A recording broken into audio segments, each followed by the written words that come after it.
tal? Estoy muy emocionado de estar aquí con ustedes en FACS 2022, esta vez con mi amigo Gerson Mercadal, que nos está visitando desde España. Estoy muy contento de poder hablar con él hoy y vamos a estar tocando un tema bastante interesante que es el evangelismo en una sociedad secularizada. Y vamos a estar tocando varios temas acerca de cómo se lleva a cabo un evangelismo donde una sociedad ya no tiene como un background o un trasfondo cristiano, cómo la apologética se relaciona con esto.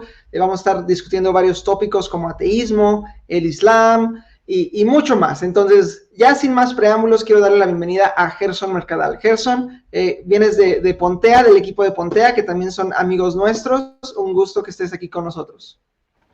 Es un placer, Raúl, es un placer verte y también es un placer saludar a toda la gente que está viendo este live y bueno, como digo, me hace mucha ilusión poder hablar contigo, poder conectar con tanta gente, poder hablar de un tema importante y qué maravilla poder hacerlo estando tan lejos el uno del otro, pero aún así pues poder conectar. Es un placer estar aquí.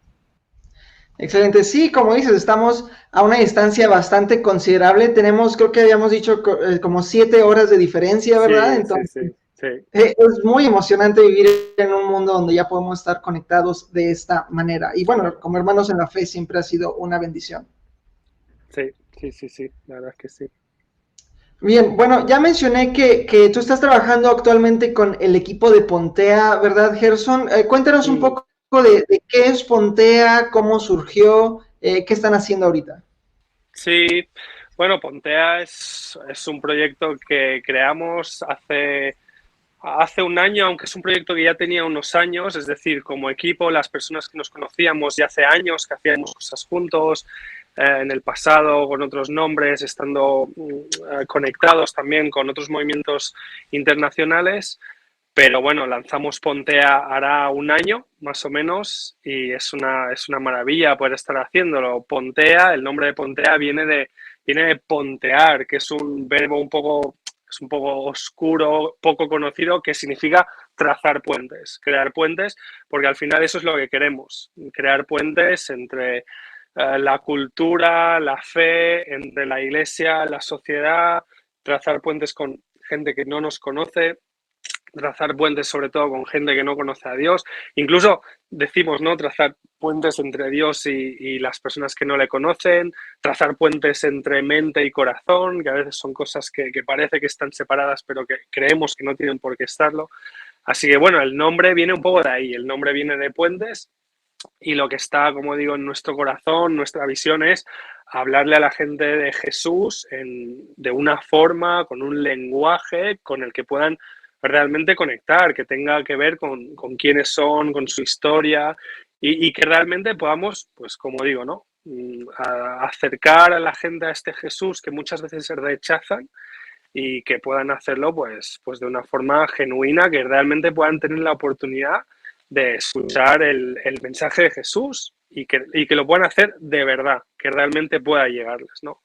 Así que eso es un poco lo que estamos haciendo y lo hacemos tanto directamente nosotros, pero también lo hacemos sobre todo en colaboración. Colaboramos mucho con otros ministerios, con iglesias, así que es una tarea que desde luego no queremos hacer solos y en eso estamos.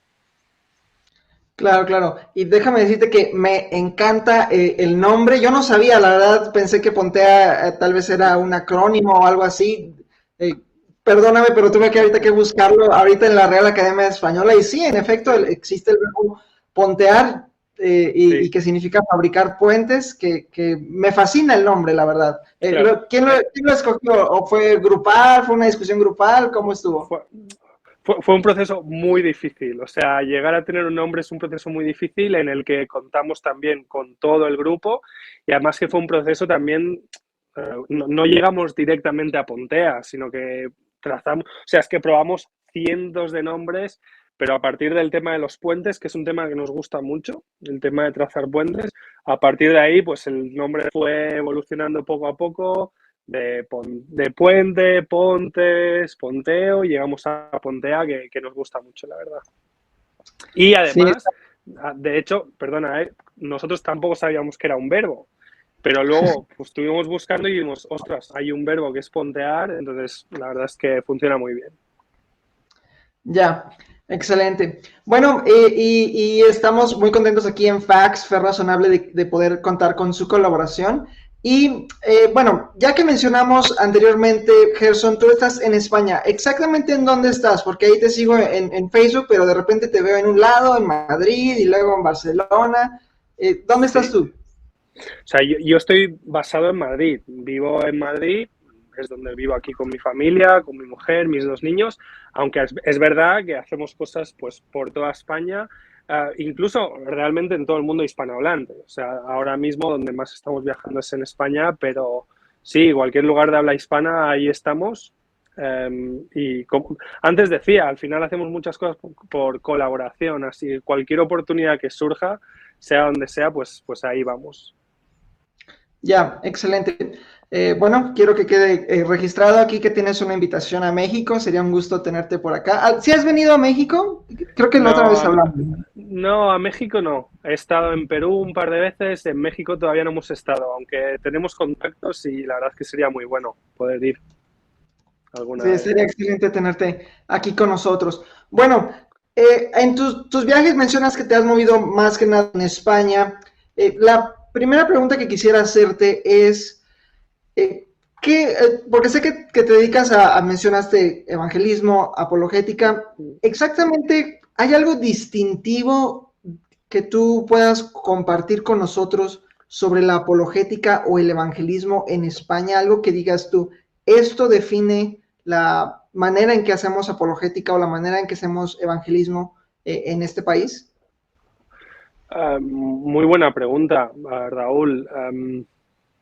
Creo que España es un país, como muchos otros, pero es un país donde la apologética encaja muy bien y donde hay mucha necesidad para ella. Uh, Es curioso porque España es verdad que tradicionalmente es un país con una tradición católica, sobre todo muy profunda, pero la realidad es que en el día a día y sobre todo entre la gente joven hay un rechazo total, completo e inmediato a cualquier cosa que pueda parecer religión. Entonces, la gente de primeras no conecta muy bien con los métodos más tradicionales.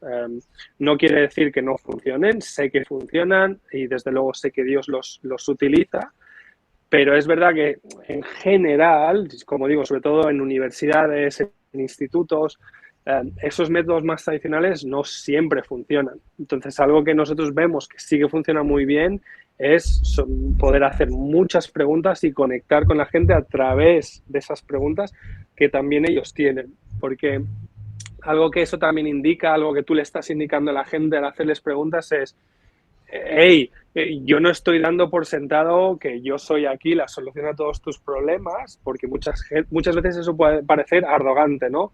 Yo tengo la solución y a veces es como, pero si todavía no me conoces, ¿sabes?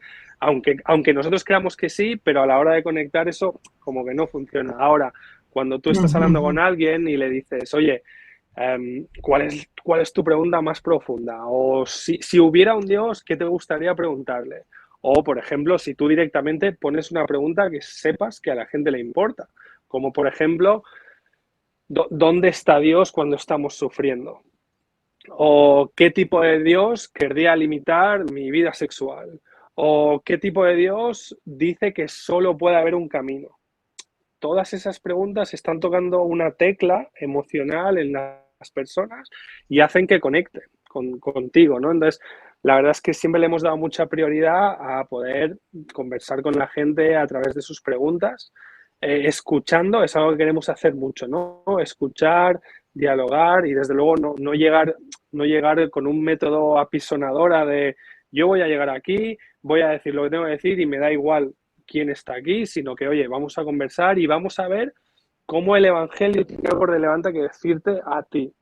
Lo cual, Raúl, es algo muy importante. El Evangelio tiene algo que decir a todas las cosas importantes de la vida. Y no solo cosas negativas, aunque también, sino incluso cosas positivas. A la carrera que estás estudiando, a tus hobbies, a las cosas que más valoras en tu vida. Entonces, es muy bueno poder hacer eso y enseñarle a la gente que, oye, Dios tiene algo que decir acerca de todas estas cosas que tanto valoras y te puede ayudar a encontrar un fundamento y una razón para ellas, ¿no? Así que la primera quizá de dos cosas que diría es esa, que las preguntas funcionan muy bien y que conectar con la gente haciendo preguntas funciona muy bien. Quizá la segunda cosa que diría, Raúl, aunque en realidad esto no es solo en España, desde luego creo que esto es algo bíblico, que esto es algo que funciona muchas veces, pero cuando me hacías la pregunta decías, ¿no? Apologética, evangelización, que desde luego son las dos cosas que queremos hacer. Creo que algo distintivo, aunque creo que Pablo lo hacía y Jesús lo hacía, no es que nos lo inventemos, es que las dos van de la mano. Para mí, la apologética y la evangelización van de la mano, ¿no? Una cosa nos ayuda con la otra. Está claro que a veces vas a darle más prioridad a una por lo que sea, por la conversación que se está ocurriendo, pero el modelo que yo veo en la persona de Jesús, en la persona de Pablo sobre todo, en el libro de los Hechos, es que sí, yo voy a defender la fe cristiana en el sentido de que voy a responder tus objeciones, voy a quitar las barreras, pero lo hago para que puedas ver el mensaje, ¿no? Este es un modelo que a mí me gusta mucho. Quito las barreras, pero no como si ese fuese el objetivo último. No, quito las barreras para que puedas ver a Jesús, ¿no? Entonces creo que eso es algo que funciona muy bien. Voy a contestar a tus objeciones, vamos a tratar tus preguntas, pero mi objetivo también es que puedas ver lo que hay detrás. ¿Tiene sentido eso, Raúl? Sí, creo que sí, y más que nada creo que ya tocaste un punto muy importante que es lo que es realmente la apologética, que es una herramienta para poder presentar a las personas el mensaje de Jesús y la persona de Jesús. Porque muchas personas pueden tener esa como aversión hacia lo que es la apologética o los debates y porque tienen un desconocimiento de realmente cómo funciona, para qué es, entonces me encanta en la manera en que lo pusiste. Y de hecho, mientras estabas conversando, me vino a la mente precisamente la idea de un puente, ¿no? Que parece ser un puente que conecta dos puntos. No es que nada más en un solo sentido vaya, sino que quieres conectar un puente para que tú puedas tanto escuchar a la otra persona y que la otra persona te llegue a escuchar a ti. Entonces, realmente conecta bastante con lo que mencionas. Y creo personalmente, Gerson, que bueno, ya en un mundo globalizado, muchos tienen las mismas preguntas. Las preguntas que mencionaste sobre el propósito de la vida o la cuestión del sufrimiento o si Dios existiera, ¿qué le preguntarías? Todo ese tipo de cosas pasa ya en la mente de los jóvenes ya casi universalmente. Te digo, muchas de la experiencia que yo he tenido aquí en México es muy similar. Muchos tienen estas preguntas o dudas relevantes acerca de la fe cristiana o de quién es Dios, quién es Jesús, y hay una... Eh, pues son las mismas preguntas, vaya, es el punto al que quiero llegar. Nada, perdona, que hay algo que mientras hablabas, ¿no? Hablábamos de los puentes, de la importancia de los puentes bueno, como tú decías, ¿no? Nos ayuda mucho a poder conectar tanto lo que la persona que escucha como el mensaje que queremos sobre él, pero algo que creo que es muy bonito y que además creo que es, como ya he dicho varias veces, no es totalmente bíblico, es, por ejemplo, fíjate en el ejemplo de Pablo. De hecho, a mí un ejemplo que me gusta mucho compartir para hablar de puentes es el ejemplo de Pablo en Atenas. No le va a sorprender a nadie, es uno de los ejemplos por excelencia de lo que queremos hacer, pero hay una parte que es muy interesante. Cuando Pablo llega ahí, ¿no? En ese conocido fragmento, en la segunda mitad de Hechos 17, dice, mientras paseaba, he observado que sois muy religiosos y que tenéis aquí, ¿no? Incluso un monumento al Dios desconocido. Fíjate, ahí lo que Pablo está haciendo, está observando algo, está observando una parte de la cultura. Y en ese momento, Pablo podría hacer algo, Pablo podría haber dicho, y ahora voy a demostraros todas las razones por las que sois imbéciles por pensar en esto, todas las razones por las que estáis equivocados, pero eso no es lo que ocurre en ese caso. Lo que dice es, mira, ves este Dios desconocido, lo usa como un puente, ¿no? Para llevarles para poder llegar a hablar de Jesús.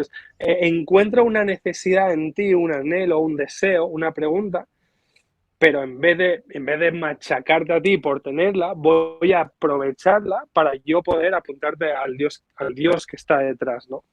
Así que siempre me ha parecido un ejemplo muy bonito de ese crear puentes entre la cultura y el mensaje que queremos compartir.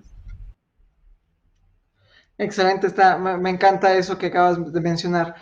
La pregunta que te iba a hacer era que cuando uno evangeliza aquí, por ejemplo, en México, si vas a las calles o incluso en relaciones interpersonales, uno a uno con familiares o amigos, al menos los problemas con los que más yo me he encontrado es una indiferencia hacia el tema. Parece que a las personas ya no les importa quién es Dios, qué es Dios, cuestiones de eternidad. Están consumidos más por una aquí y ahora, lo práctico. Y otra cosa que también suele surgir mucho en conversaciones es un rencor o desconfianza hacia la iglesia. Ya no creo en la iglesia, ya no creo en las instituciones, eh, han pecado, han hecho cosas mal, son hipócritas. Esas son como las dos principales cosas con las que uno se enfrenta como cristiano cuando intenta compartir a los otros el Evangelio. Dos preguntas. ¿Esa ha sido tu misma experiencia? ¿Varía un poco en España? ¿Y cómo sugerirías responder a las objeciones que las personas ponen? Ya ni siquiera para aceptar el Evangelio, solo para escucharlo. Claro. Sí, o sea, desde luego esa es mi experiencia. Aquí, de hecho, aquí en España, sobre todo ese primer ejemplo que decías, ¿no? Bueno, realmente los dos, pero desde luego el primero de una indiferencia, pues desde luego es una situación real con la que nos encontramos muy a menudo. Creo que ahí hay un ejercicio de creatividad muy grande que podemos hacer, que es, bueno, vamos a buscar formas en las que podamos, como decía antes, podamos conectar con las personas. Pero ya incluso a un nivel, como tú decías ahora, ¿no? Estamos hablando de un nivel previo. No solo estamos hablando de cómo te cuento yo acerca del Evangelio, sino que estamos hablando de cómo consigo que me escuches en primer lugar. Ahí, como digo, algo que siempre vemos que funciona muy bien, pues es hacer cosas diferentes, intentar llamar la atención a la gente con diferentes cosas.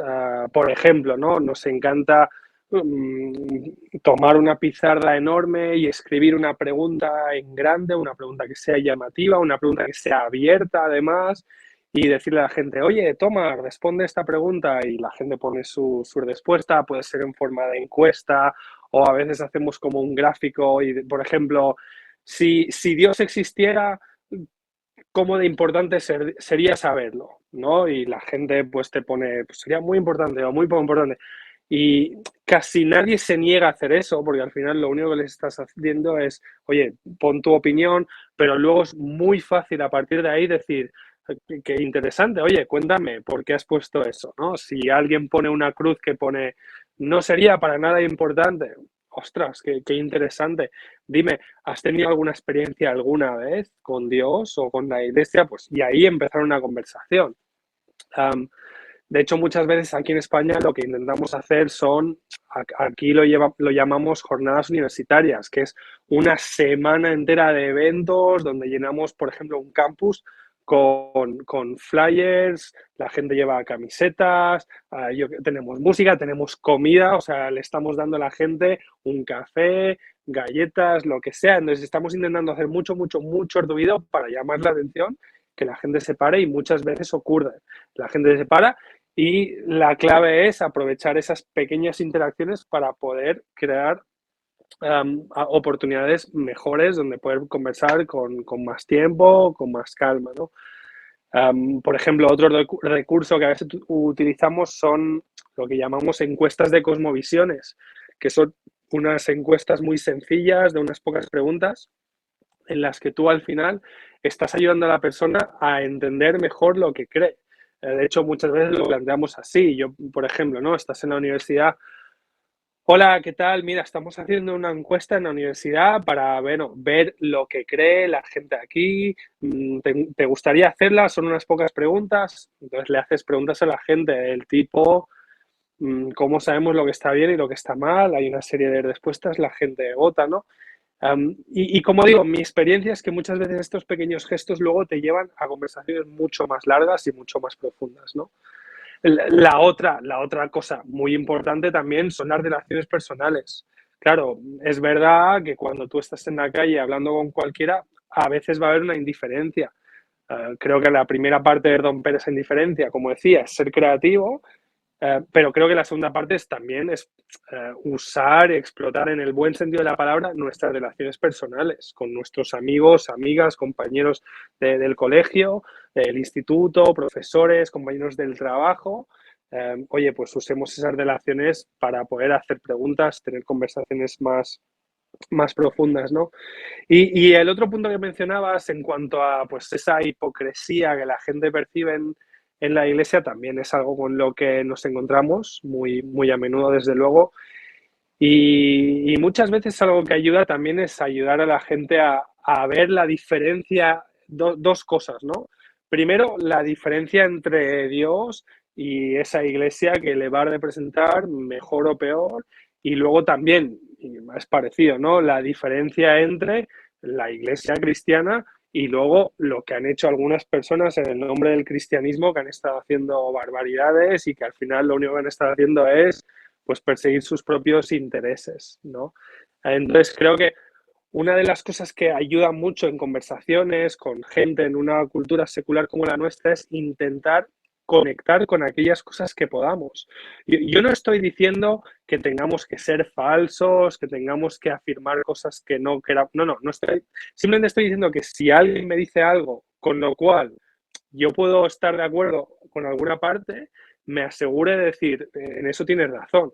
Por ejemplo, si alguien me dice, es que la iglesia ha causado muchos males a lo largo de la historia.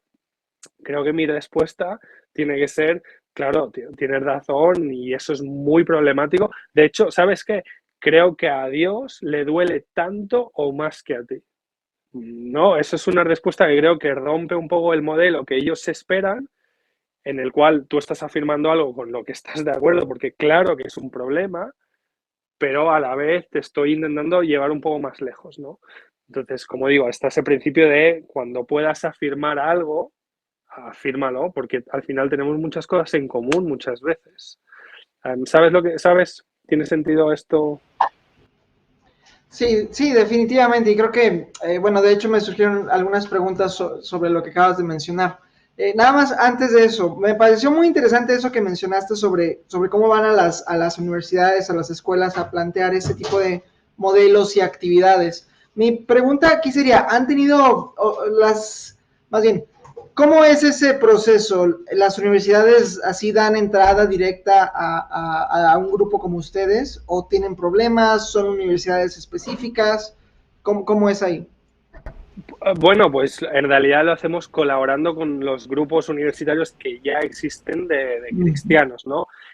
Por ejemplo, en España los grupos con los que más colaboramos son lo que se llama GBU, que significa Grupos Bíblicos Universitarios, pero igual que GBU, hay otros grupos tanto en España como en otros países, ¿no? De hecho, quizá la red global más grande que hay de grupos de estudiantes universitarios cristianos se llama IFES.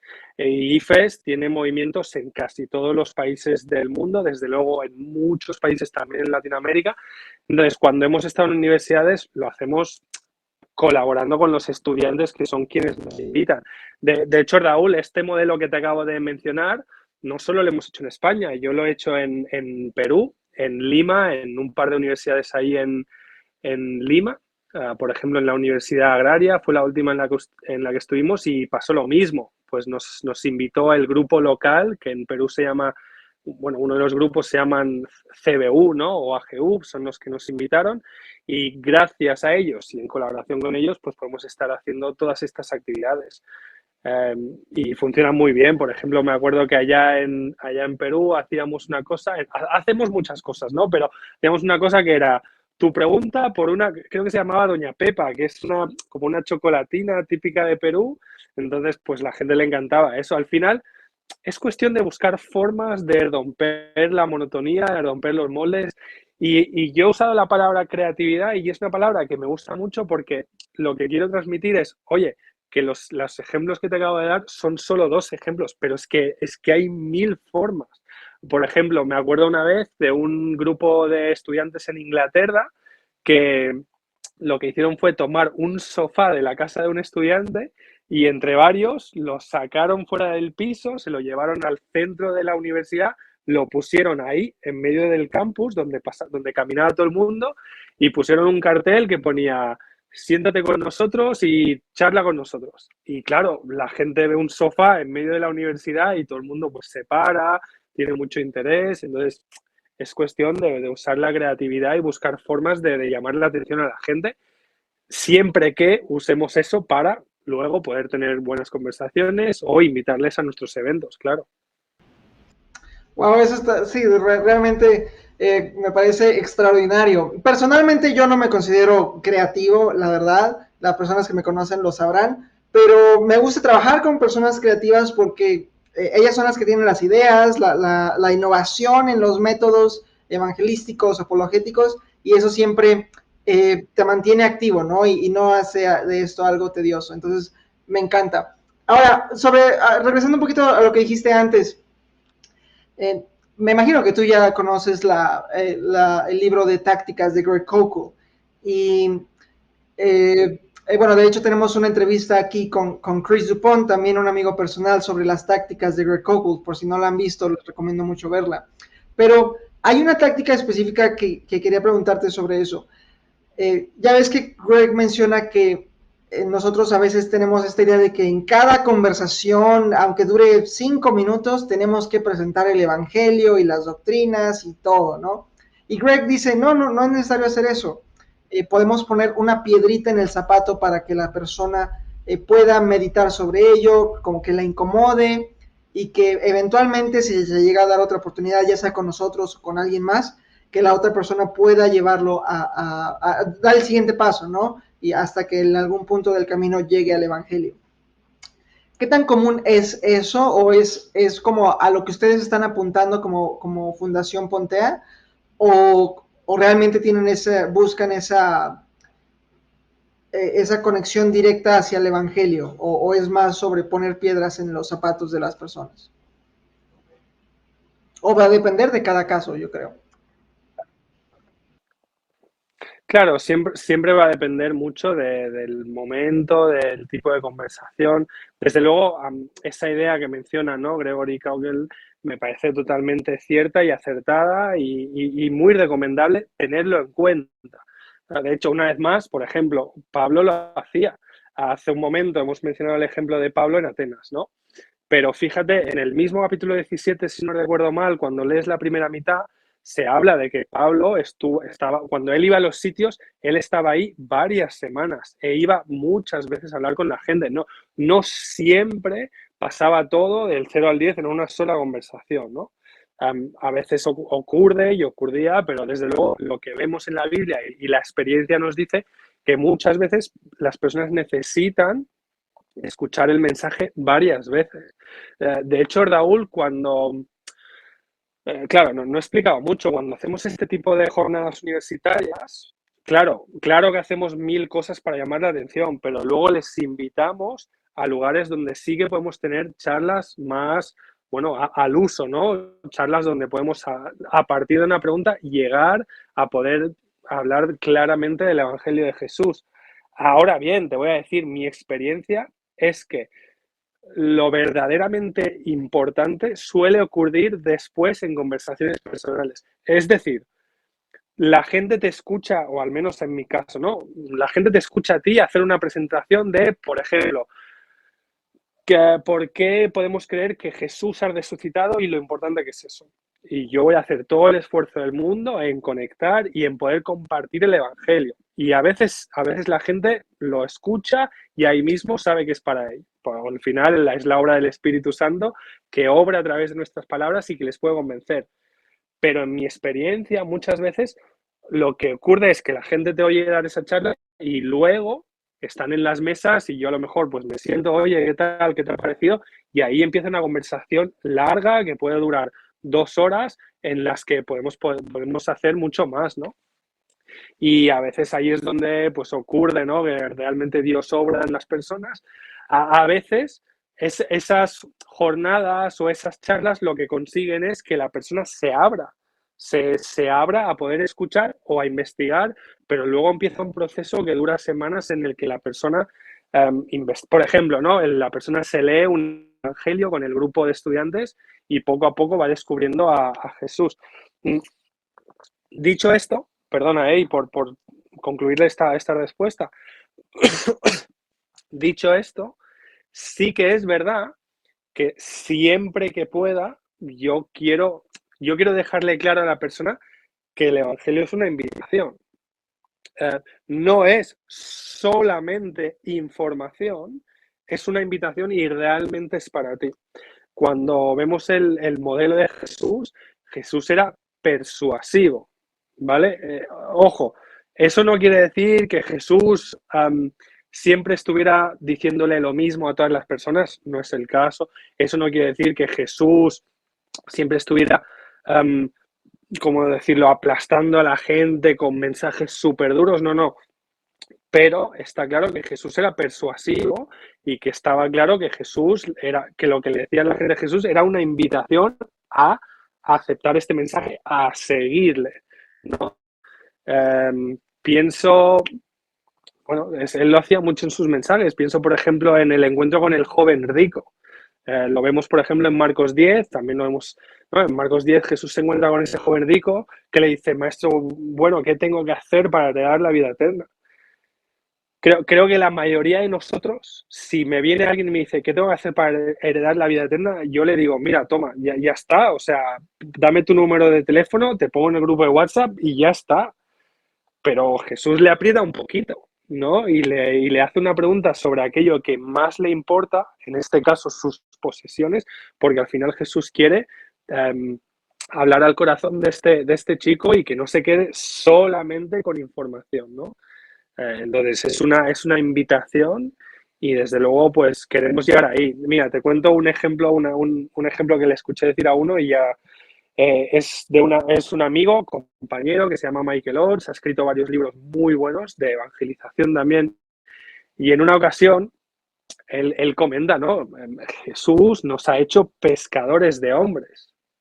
Ahora, él decía, imagínate que un pescador está pescando y cuando vuelve a su casa, pues le dice su mujer, hola Roberto, ¿qué tal ha ido la pesca hoy? Y le dice el pescador, bueno, bien, no he pescado ningún pez, pero he influenciado a muchísimos. Pues oye, Roberto, está muy bien, pero ese no es tu trabajo. Como cristianos pasa un poco lo mismo. O sea, está muy bien que influenciemos a la gente a nuestro alrededor, pero no podemos quedarnos solo ahí. El mensaje de Jesús es una invitación y en el momento oportuno, que a veces va a ser cuando han pasado muchas conversaciones, pero en el momento oportuno, pues tenemos que transmitir que es una invitación y que realmente es para la otra persona, ¿no? No quedarnos solamente con algo pequeñito. Me parece excelente lo que estás mencionando. Ahora, yéndonos un poquito más hacia dentro de la iglesia, ha sido mi experiencia que muchas veces los jóvenes ya no quieren evangelizar o no ven la importancia de evangelizar. Y de hecho vi un estudio hace tiempo en Estados Unidos, pero creo que esto aplica a varios países de Occidente, que es que los jóvenes en las iglesias evangélicas ya no creen que es importante o incluso necesario evangelizar. Y mucho se ha propagado esta idea precisamente porque muchos piensan que cada quien tiene su verdad o cada quien se acerca a Dios como quiere, etcétera. Entonces, mi primera pregunta sería, ¿es esta también tu experiencia? Y en segundo lugar y más importante, ¿cuáles crees que han sido las ideas que se han filtrado dentro de la iglesia que han entorpecido esta labor evangelística? Sí, sí, sí, desde luego es también mi experiencia, es lo que vemos aquí en España. ¿no? Creo que muchas veces algo que siempre vemos es que como cristianos, bueno, incluso como seres humanos, ¿no? Tendemos a sobre reaccionar como si fuéramos un péndulo, ¿no? Estamos aquí, vemos que hay un problema y como queremos evitar ese problema, reaccionamos, pero nos pasamos y nos vamos al otro extremo, ¿no? Creo que eso ocurre muchas veces y no, se nos olvida que muchas veces esa virtud está mucho más en el centro, ¿no? Pero como que nos pasamos. Es decir, creo que muchas veces cuando veo esta actitud de no querer evangelizar, entiendo de dónde viene. Creo que es una reacción a una iglesia o a una evangelización muy agresiva, a una evangelización que no muestra interés en la persona, ¿no? Yo voy a decirte lo que tengo que decir y me da igual si tú quieres escucharlo, ¿no? Me da igual tu vida, me da igual tu situación, yo te lo voy a decir y ya está, ¿no? Como si fuéramos a pegarle un bibliazo a alguien y así fuera a funcionar. Y creo que hay una reacción a eso y la entiendo, pero creo que al final también nos estamos pasando un poco, ¿no? Quizás nos estamos pasando un poco de frenada. De hecho, hay una frase muy conocida que suena muy bien, ¿no? Es una frase que dice algo así como: comparte siempre el evangelio y si hace falta, hazlo con palabras. ¿Lo has oído alguna vez, Raúl? No sé si... Sí, tanto de forma hablada como en redes sociales. Es muy común esa frase. Y es una frase que creo que viene con la mejor intención. O sea, yo eso lo veo y lo percibo, ¿no? Creo que cuando la gente comparte esta frase, lo que quieren decir es: oye, ama a la persona que tienes delante, demuéstrale con tus hechos, con tu amor, cuál es el mensaje de Jesús. Es decir, huyamos de esos métodos agresivos de evangelización que no muestran amor. Lo entiendo y me parece un buen sentimiento, pero creo que nos estamos pasando de frenada, ¿no? Que estamos sobre reaccionando si decimos eso, porque el modelo que vemos en la Biblia es que compartir el mensaje es amar a las personas. Yo no puedo amar a alguien y no hablarles de la increíble oferta que tiene Jesús para su vida. Y desde luego es un modelo que vemos en Jesús y que vemos en muchos lugares de la Biblia, ¿no? No, usar las palabras, tienes que compartir el mensaje. Por ejemplo, pienso en famosos versículos de Romanos 10, ¿no? En Romanos 10 Pablo escribe: porque todo aquel que invoque el nombre del Señor será salvo. Ojo, estamos hablando de la salvación de las personas, ¿no? Y entonces Pablo dice: ¿cómo pues invocarán a aquel en quien no han creído? ¿Y cómo creerán en aquel de quien no han oído? ¿Y cómo oirán sin haber quien les predique? Es decir, eh, tenemos que compartir el mensaje. Esa es una forma de amar a las personas, ¿no? De hecho, Raúl, en una ocasión, es que esto siempre me viene a la mente cuando hablamos un poco de las motivaciones para evangelizar, ¿no? Hay una cita que me gusta mucho compartir y ya con eso dejo de estar respuesta, ¿no? Y es que me llama mucho la atención porque es una cita de un ateo. Es escritor, se llama Matthew Pardis, él es británico, era miembro del Parlamento, es un activista, es ateo declarado, o sea, no hay duda, ¿vale? Es un ateo. Pero mira lo que escribe. Dice: el Nuevo Testamento nos ofrece una foto de un Dios que no es ambiguo. Ha mandado a su Hijo a la tierra, tiene planes particulares para cada uno de nosotros. Podemos tener una relación personal y directa con Él. Y se nos ofrece la posibilidad de la vida eterna. Y mira lo que dice ahora es lo importante, ¿vale? Dice: amigos, si yo creyera tan solo una décima parte de todo esto, dejaría mi trabajo, vendería mi casa, tiraría mis posesiones y dejaría a mis allegados para salir al mundo con un deseo ardiente de saber más, de vivir conforme a ese conocimiento y de contárselo a los demás. Me desconcierta y no entiendo cómo cualquier persona que crea lo que dice la Biblia pueda elegir vivir de cualquier otra manera. Y es que me ponen los pelos de punta que un ateo público diga eso. O sea, que un ateo nos tenga que recordar: oye, si esto es verdad, cómo vas a vivir de cualquier otra forma, ¿no? Que no quiere decir que Dios esté pidiendo a todo el mundo que deje su casa y venda sus cosas. Creo que eso es un llamamiento que para cada persona va a ser... Pero lo que está claro es que todos estamos llamados a compartir el Evangelio, es algo bíblico y es algo bueno. O sea, ¿cómo no querrías compartirlo? ¿Sabes? Sí, creo que, bueno, nos acabas de dar, aquí en México decimos, nos acabas de dar unas apedreadas porque, retadoras, de verdad, pero sí, no, o sea, definitivamente es bastante retador e inspirador, desafiante para todos aquellos que nos proclamamos cristianos y queremos hacer esta labor de evangelización. Sobre lo primero que mencionabas, creo que conecté bastante con ello. Y bueno, no quiero desviar la conversación a eso, porque creo que podríamos incluso hacer una entrevista exclusiva sobre ese tema, de algo que yo considero como la cultura de la cancelación, la protocultura de la cancelación cristiana, porque eso al menos en mi generación, los millennials, aquellos que nacimos entre los 90s y crecimos en los 2000s, vivimos bastante los efectos de que los cristianos querían cancelar todo, ¿no? Todo, Claro. Harry Potter, Dragon Ball Z, los Pokémon, eso, al menos yo, por ejemplo, aun cuando evangelizo, todavía hay personas que me preguntan, oye, pero ¿por qué cuando era chico no me dejaban ver ciertos programas de televisión Claro. o cosas así? Creo que ahorita ya hemos migrado de eso, gracias a Dios.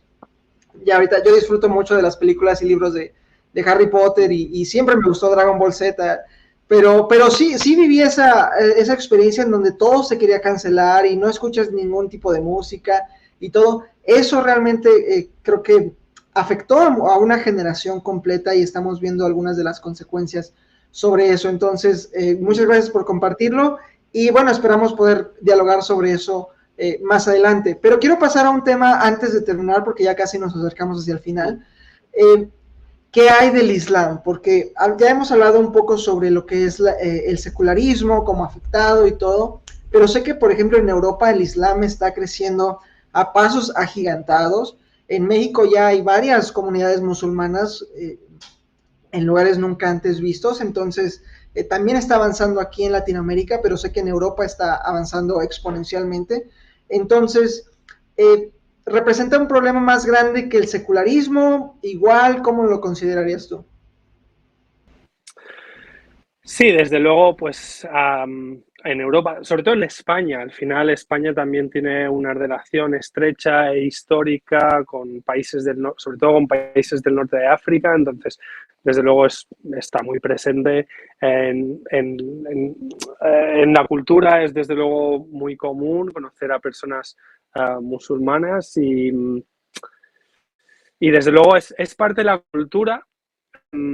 Pero al final también es una oportunidad, ¿no? Y quiero, o sea, quizá ahora en un segundo hablaré de eso de la oportunidad, pero quizá solo por la pregunta que decías, ¿no? Si es algo tan prevalente como el secularismo, ¿no?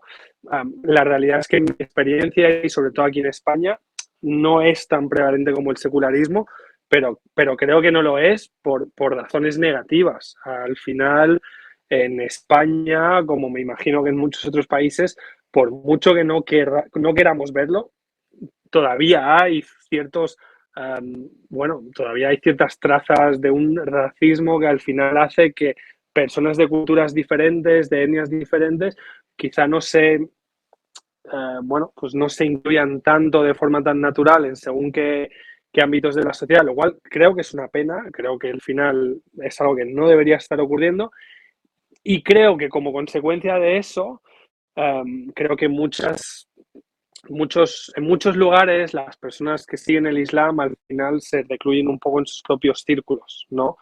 Al final, pues quizá no se entremezcla tanto con la cultura y por eso, como digo, pues quizá todavía no está permeando pues las instituciones, no está permeando las universidades, no está necesariamente permeando los medios de comunicación. Pero enfatizo, creo que eso no es porque no esté, sino simplemente porque no se le da las oportunidades adecuadas, lo cual creo que es un problema en sí mismo. Dicho esto, creo que al final, pues, cuando conocemos una persona que sigue el Islam, también es una oportunidad, porque tenemos algunas cosas en común, como puede ser como mínimo el hecho de que creemos que existe un Dios, ¿no?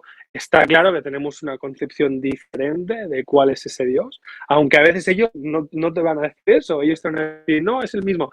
Está claro que el Dios que vemos en la Biblia, el Dios que vemos en el Corán, desde luego no estamos hablando de lo mismo, desde luego que no, pero sí que tenemos ciertos, antes usábamos la palabra puentes, ¿no?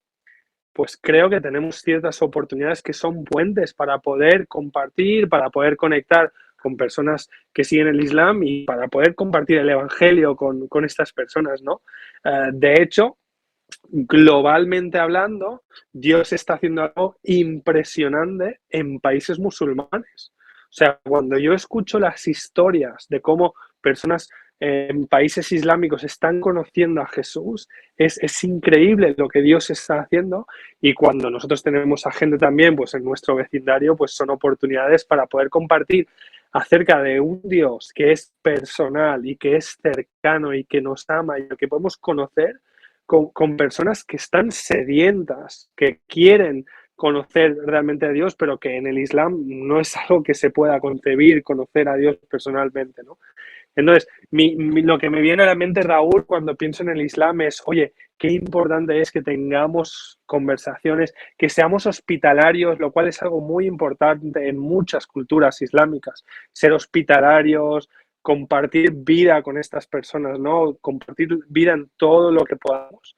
Porque al final estas personas también valoran muchas de las cosas que nosotros valoramos, la familia, hay varias cosas, ¿no? Entonces, compartamos vida con ellos, porque a la hora de compartir el Evangelio muchas veces son un terreno fértil, porque están abiertas a que Dios existe, y lo que les tenemos que convencer es, oye, Dios es personal y Dios puedes conocerle. Y Jesús no solo fue un profeta, como piensan. Jesús no fue solamente un profeta, no.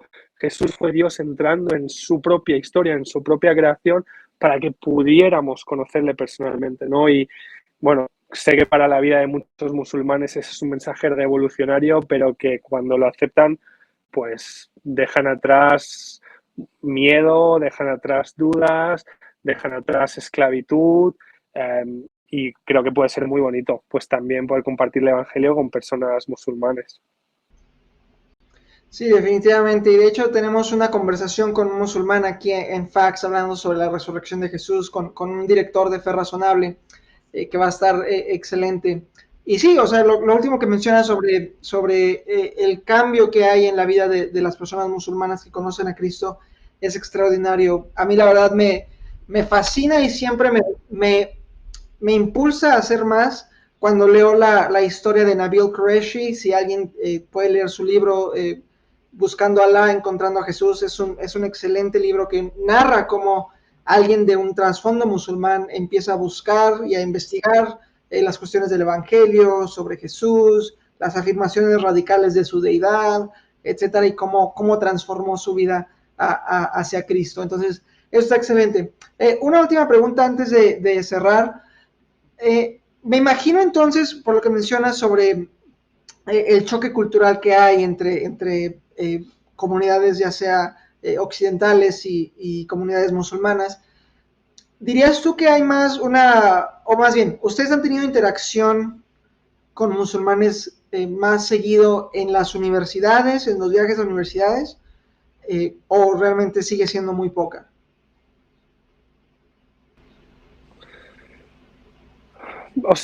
Es decir, cuando estamos en las universidades, no hemos tenido un contacto particular con asociaciones islámicas, aunque en alguna universidad sí que las hay, pero la verdad es que hasta ahora nunca hemos tenido mucha relación con personas islámicas. Siempre ha sido algo a nivel mucho más personal, ¿no? A nivel mucho más personal, pues sí que hemos conseguido, pues ya sea cada uno de nosotros en nuestras relaciones, e incluso, por ejemplo, tengo un compañero que se llama Josué, que es compañero mío en Pontea, pues él también alguna vez ha querido hacer alguna cosa con pues el líder de una mezquita donde él vive, pero no diría que haya sido en las universidades precisamente. La verdad es que siempre ha sido de forma más personal, ¿no? Sí que recuerdo algunas jornadas universitarias en las que vinieron personas musulmanas y, bueno, también, como decía antes, ¿no? Son oportunidades muy bonitas. Recuerdo de estar hablando sobre esa afirmación que Jesús hace en Juan 8, ¿no? De antes que Abraham fuera, yo soy, como intentando convencerles, ¿no? Es que este Jesús ya le vemos un antiguo... Bueno, es igual, que recuerdo historias muy bonitas de estar hablando con personas musulmanas, pero bueno, nunca ha sido a nivel muy institucional, siempre ha sido a nivel personal. Ya, excelente. Muy bien. Gerson, muchísimas gracias por esta entrevista. De verdad ha sido un placer, muy emocionante aprender la experiencia de otros, literalmente al otro lado del mundo, sobre su experiencia en el evangelismo, la apologética. Voy a poner en pantalla las redes sociales de Pontea para que las personas lo puedan buscar. Me dice si están correctas o no. Me parece que sí. Realmente, excelente, muy bien. Realmente estamos muy emocionados por todo lo que pueda surgir de esta relación entre Fe Razonable y Pontea. Te digo, tienes las puertas abiertas, pero ese tipo de conexión a mí me gusta mucho. Por ejemplo, también llegamos a conectar con el pastor Litier Arroyo, que va a estar aquí en Fax también. No sé, ¿ustedes conocen al pastor Itiel? ¿Están en contacto con él? Sí, sí, sí, sí. O sea, es amigo tanto de la fundación como amigo personal de algunos de nosotros. Yo le conozco desde que yo era un chaval con 15, 16 años. A mí también pues me bendijo mucho cuando era muy joven. Así que sí que le conocemos, hemos colaborado alguna vez con alguna cosa y sí, es muy bueno que él pueda estar también, Itiel. Sí, estamos muy emocionados por todos los integrantes que están aquí en Fax 2022 y esperamos que podamos seguir contando con muchos de ustedes para seguir trabajando y colaborando, porque realmente esto es algo que pues esperamos, y es nuestra intención, es nuestra oración, que alcance a muchos y que pueda impulsar a muchos a hacer lo mismo. Gerson, ¿algunas palabras para terminar para la audiencia que quieras contar? Nada, oye, que ha sido de verdad un placer conectar con todos vosotros. Es un gusto volver a verte, Raúl, y simplemente pues animaría a cualquier persona que esté viendo esto a que haga ese ejercicio de pensar en cualquier persona que esté a su alrededor, sean compañeros del trabajo, sean compañeros de su universidad o familiares que no conocen a Dios, y estar pensando, oye, ¿cómo puedo crear puentes, cómo puedo conectar con esta persona para que algún día yo pueda llegar a hablarles de Jesús, ¿no? Así que les animo a hacer muchas preguntas, a escuchar y a ver que amar a la gente y hablarles de Jesús van de la mano, que el corazón y la mente pueden ir de la mano y que desde luego pues animarles a que siempre estén buscando esto, a que estén orando, que le pidan a Dios oportunidades para poder hablar con la gente a su alrededor y que estén abiertos a seguir pues ese llamado, ¿no? Es muy emocionante ver cómo alguien escucha el mensaje de Jesús, sobre todo cuando es la primera vez que de verdad lo entiendo. Es algo muy emocionante, es algo muy bonito y espero que puedan experimentarlo y os animo a que lo busquéis. Muchas gracias, Gerson. Y para todos los que nos están viendo, ya sea en España o en algún lugar de Latinoamérica, si tú no sabes cómo comenzar o tienes interés de formar parte de algo así y no tienes un punto de referencia sobre el cual poder hacer alguna actividad o algo, te invito a que me envíes un correo a raul.caramillo@reasonablefaith.org para que te unas al proyecto que tenemos de capítulos de fe razonable. Un capítulo de Fe Razonable es un grupo de estudio, ya sea en una casa, en una universidad o en una iglesia, donde personas interesados en el material de apologética, en aprender de teología o filosofía cristiana, pueden reunirse a estudiar y aprender unos de otros. Entonces, envíame un correo y contáctate con nosotros para poder formar parte de un grupo, o si tú quieres convertirte en un director de capítulo, también tienes la puerta abierta. Un gusto que estés con nosotros en Fax 2022.